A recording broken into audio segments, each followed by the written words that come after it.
কাজ যদি তাড়াতাড়ি শেষ করতে না পারেন তবে লোক বাড়িয়ে নিচ্ছেন না কেন? ওয়ার্কশপের কাজ শেষ হলো? না স্যার, আর ফাউন্ডেশন ব্লকের কি অবস্থা? শেষ হয়নি স্যার। আর এটা? স্যার মানে এইভাবে কাজ করলে ফ্যাক্টরির কাজ শেষ করতে কত বছর লাগবে? হয়ে যাবে স্যার, আর 2 মাস সময় দিন স্যার, সব ঠিক হয়ে যাবে। মেশিন শপের কাজ শেষ হয়ে গেছে? না স্যার, খালি ছাদটা বাকি আছে। তাড়াতাড়ি শেষ করুন, আমাকে মেশিন আনতে জাপান যেতে হবে। চলো গিয়ে দেখি কাজ কতটা এগো।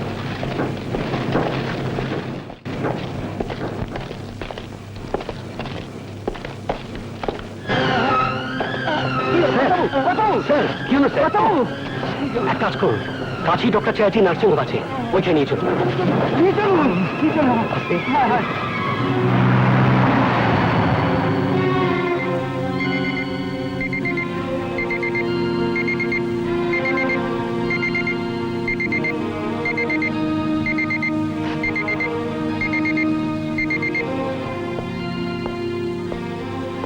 কি হয়েছে ডাক্তারবাবু?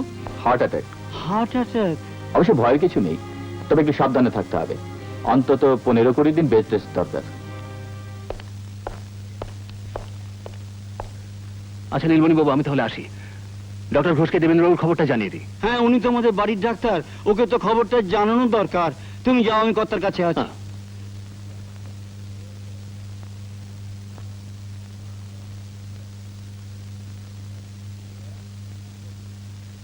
মামা, আপনি? তুমি এখানে? আমি এই নার্সিং হোমে কাজ করি। কি বিচিত্র যোগাযোগ দেখো, তুমি যে নার্সিং হোমের নার্স, আমার কর্তাও সেই নার্সিং হোমের পেশেন্ট। ভগবানের লীলা বোঝা ভার, তিনি যে কখন কাকে কোথায় উপস্থিত করেন তিনিই জানেন। আপনি কার কথা বলছেন মামা? আর কার কথা? তোমার শ্বশুরের। নতুন ফ্যাক্টরি কাজকর্ম কিরম এগুচ্ছে দেখতে এসেছিলেন, ওখানেই হার্ট অ্যাটাক। এই নার্সিং হোমেই নিয়ে এলাম। উনি কত নম্বর কেবিনে আছেন? 10 নম্বর কেবিনে আছেন।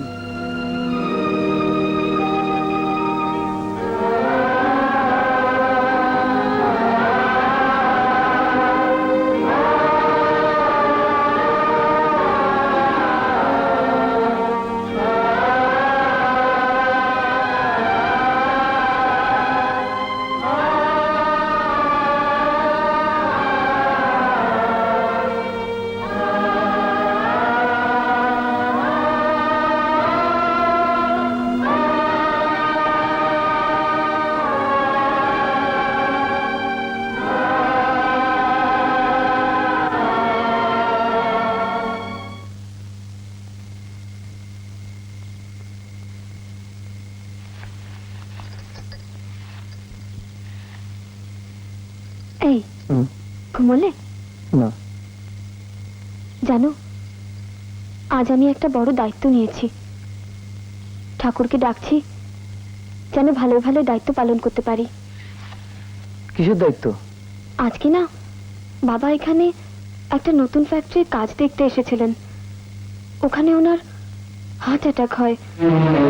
Heart attack? না না, তেমন কিছু সিরিয়াস নয়, তবে কিছুদিন রেস্ট নিতে হবে। ওকে অ্যাটেন্ড করার জন্য ডক্টর আমায় বলেছেন।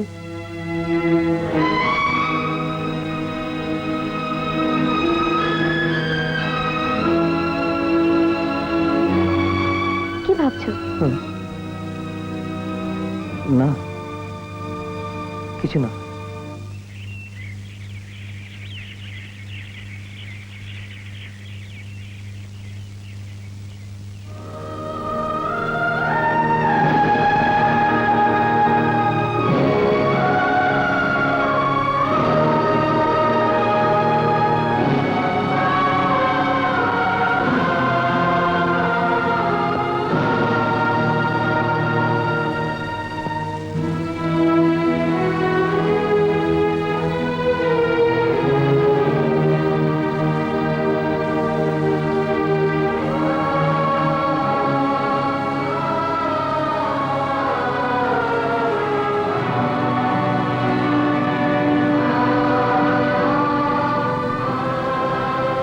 ভেতরে যাবে না? না, এটা নাও, বাবাকে দেবে। বাবা ফুল ভীষণ ভালোবাসেন। মামা, তুমি বাবাকে বিনির পরিচয় জানিও না। উনি এখনো ওর বোমাকে ঘেন্না করেন।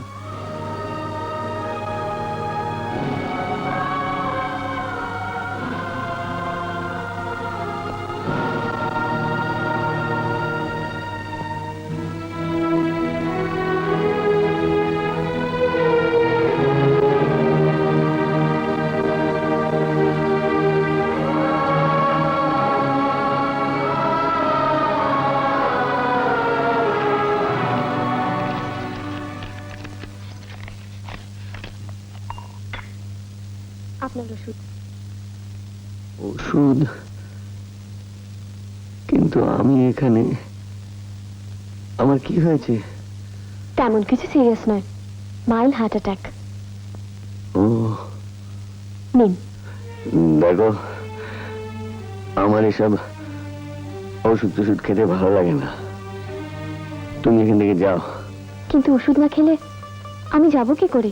ও শুনেছি যে নিজের কর্তব্য অবহেলা করে আপনি তাকে কখনো ক্ষমা করেন না। হ্যাঁ। আমি আমার কর্তব্য করতে এসেছি, আপনার বাধা দেওয়া কি উচিত? খেয়ে নিন।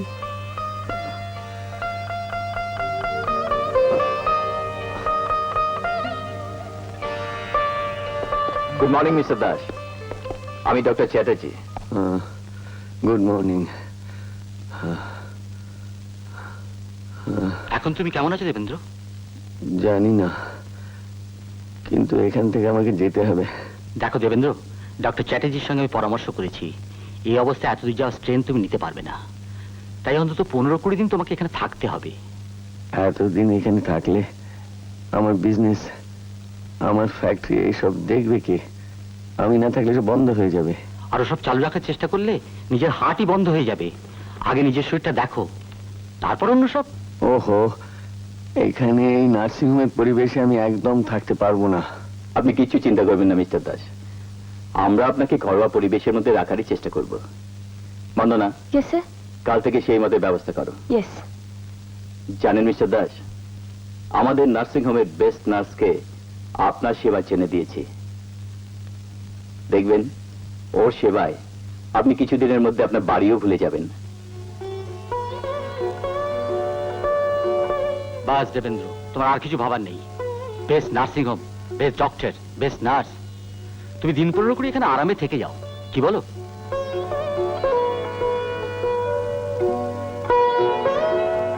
কর্তাকে দেখাশোনার ভার যখন তোমাদের উপরে, তখন আর আমার থাকা দরকার কি? তাছাড়া কর্তা আমাকে কতগুলো কাজের দায়িত্ব দিয়েছেন, সেই জন্য আমায় একটু বাড়ি যেতে হবে।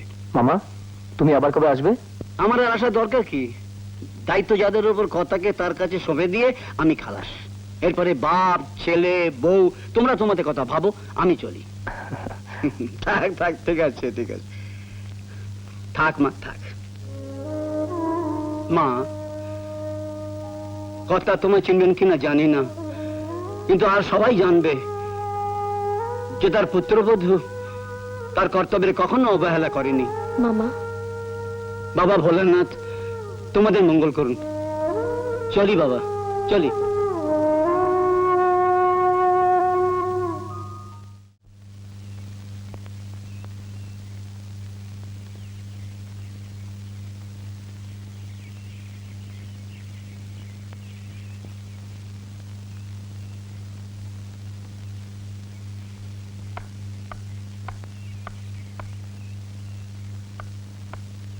আপনার চা।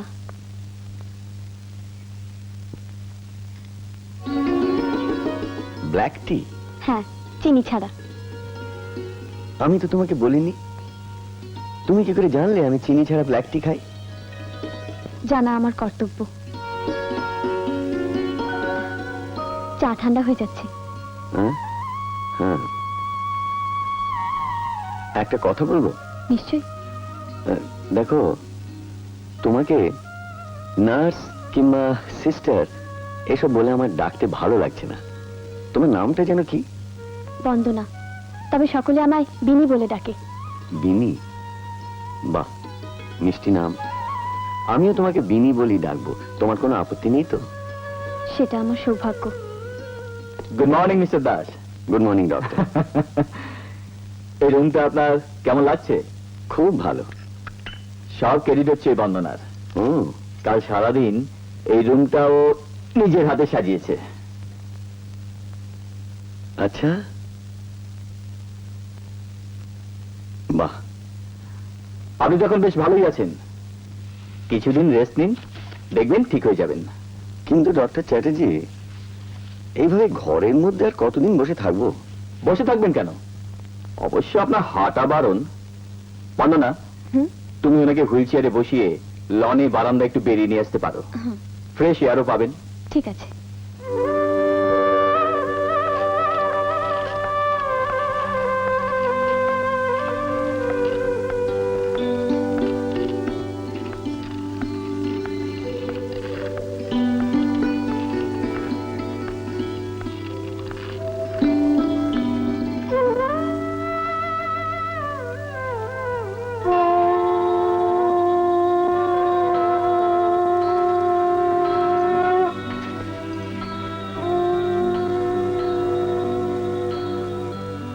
ওটা কিসের মন্দির মা?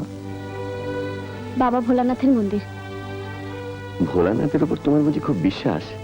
হ্যাঁ। তোমার এই বিশ্বাসের পেছনে কোনো যুক্তি আছে কি মা?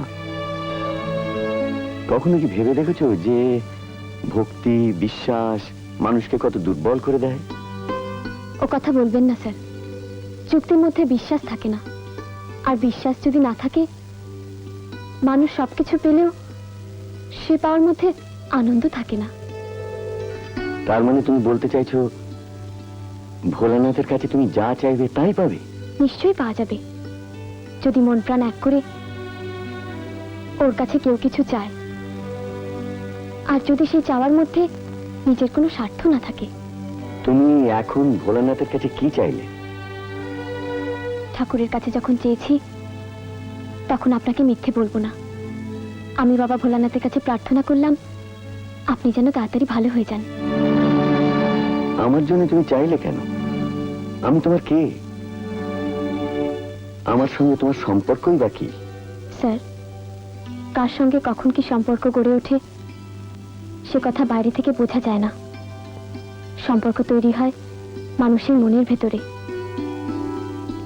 এই দেখুন না, আপনাকে যেদিন দেখলাম সেই তখন থেকে আপনাকে ভক্তি করতে ইচ্ছে করছে। মন বলছে আপনি আমার বাবার মতো। বিনি, আমার কথা বাদ দিন স্যার, কিন্তু আমি জানি কাছে থাকলে সম্পর্কের মূল্য বোঝা যায় না, কিন্তু দূরে চলে গেলে নিজের লোকেদের খুব মনে পড়ে। যে দূরে চলে গেছে তার জন্য মন কেমন করে।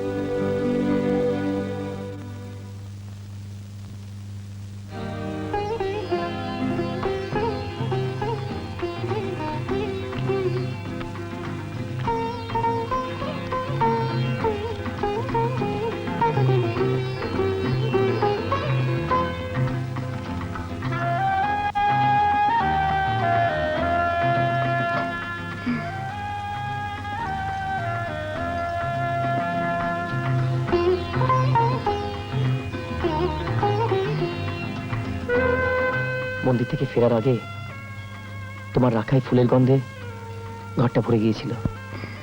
এখন তুমি এলে ঘরটা আনন্দে ঝলমল করে উঠল। বাবা ভোলানাথের কাছে প্রার্থনা করি তোমার জন্মদিনের ফুলে নয়, তোমার হাত দিয়ে আসা হাজার হাজার আনন্দের দিনে আমাদের সংসার আনন্দে ভরে উঠুক। Good morning sir. Good morning. বিনি আসেনি? ওরা আসতে একটু দেরি হবে। ও,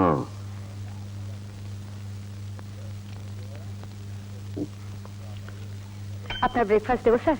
না, বিনি আসুক আগে। আচ্ছা।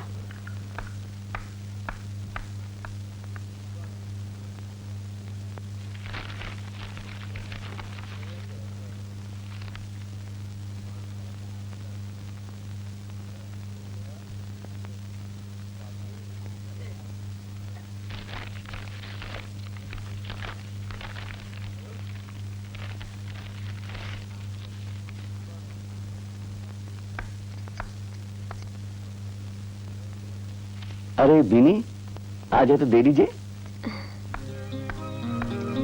আরে আরে কি এসব কি?